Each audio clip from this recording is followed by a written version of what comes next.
So, good afternoon, everybody. So, for today, we would like to showcase the activity of our BAT student here at Cat College. Okay, now their activity is to prepare power diagram for simple single-phase motor and control.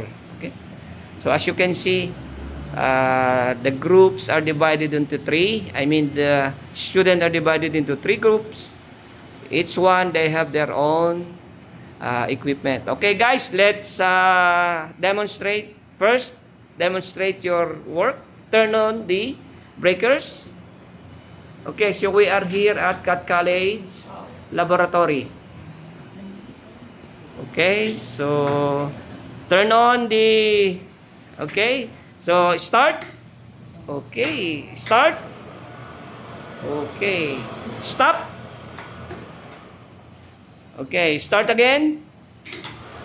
Okay, very good. Then simulate trip. Wow. Okay, stop.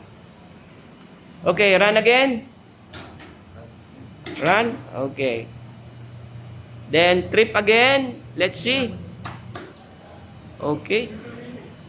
So these are my student in motor control subject under instrumentation and process control. They start with traditional motor control. Okay, guys? Oh, wave naman muna. Okay.